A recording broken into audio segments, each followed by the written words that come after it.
So the bronze medal final of the Olympic Games is confirmed for the Sevens. South Africa taking on Australia, two sides that have had very different journeys to this point in the competition. For the South Africans, they had a rough start, but then as the competition progressed, they seemed to get stronger and stronger. Than for the Australians, they have been consistently winning up until that game of their semi-finals where they lost their winning streak, but now still have a chance of the bronze medal. And in this preview, we'll be looking through at their previous fixtures for these two sides, the key players to watch out for, and then also a prediction at the end for who we think will get themselves the victory. But looking through, first of all, at South Africa's game, they were a part of Pool A. They did have two losses in a row, one to Ireland, 10 points to 5, and one to New Zealand, 17 points to 5 to start off their Olympic campaign. But from then, it was onwards and upwards for the Blitzboks, a new day and a new team to face. They were able to beat Japan 49 points to 5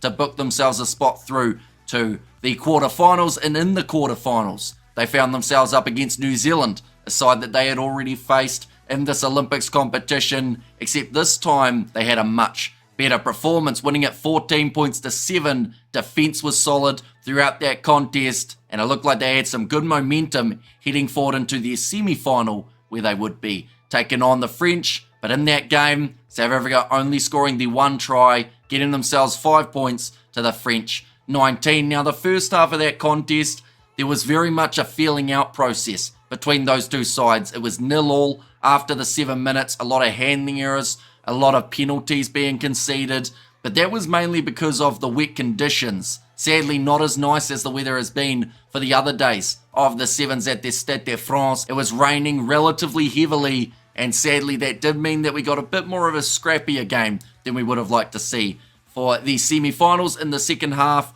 France came out firing. They got themselves a couple late tries as well, including Antoine Dupont's quick thinking that then made them advance through to the final. But South Africa, in terms of this competition, their two best games, I believe, were up against Japan and up against New Zealand. You wonder whether or not they have still got that fight left in them to go on and take down the Australians here. I would like to think so, but we will have to wait and see. For the Australians, in terms of what they have done throughout this competition, they had 3 wins from 3 in their group stage, beating Samoa 21 points to 14, beating the Kenyans 21 points to 7, and then beating the Argentines 22 points to 14 in their quarterfinal. They did not concede a single point, managing to win that game 18 points to 0 up against the USA. But one thing's for sure, in their semi-final, they certainly conceded some points, 31 to be exact. A little bit similar to the South Africa versus France game. Started off relatively low scoring, both sides going back and forth. Believe it or not, Australia led in that game for quite a long time, about 6 minutes, until, of course, Fiji started their almighty comeback. It was the late try in the first half of Georgie Nosova that then built up what was many tries to follow. But this game, of course, a clean slate for these two sides, a bronze medal on the line. Australia have never won a medal for the Olympic Sevens, so this would be the perfect time to get on the board. But looking through at the key players for South Africa, I think it is still Selvin Davids. He wasn't as prominent in that game up against the French as I thought he might be, but he still had some really good moments trying to get his side on the front foot and trying to get the win. In terms of the big men, I don't think we really saw enough of them in that game up against France. Zane Davids, unfortunately the only time that I really saw him was when he got outpaced by one of the French players, did break through the line.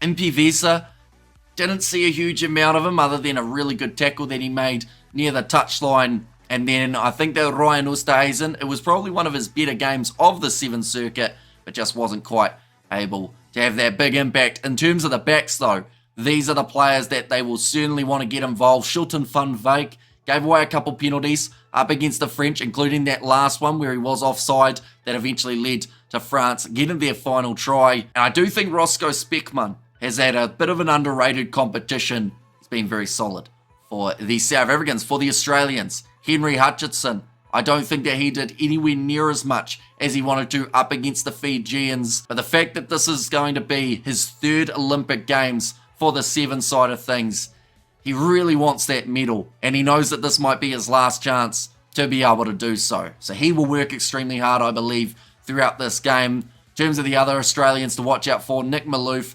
Nathan Lawson, the big men for the Aussies, muscling up against the blitz box. It's going to be hard hitting, it's going to be entertaining, and it's only a very short time away. But nonetheless, this game is kicking off at 5 a.m. New Zealand time. We are going to be covering it on the channel, so if you are new, be sure to leave a like and subscribe. Also, let me know your score predictions in the comments. I almost forgot to give mine, but my prediction for this game, I'm going to say the Blitzboks fire back, and I'm going to say they win it 14 points to 12. But thank you all very much for tuning in, and I will see you all for the next one.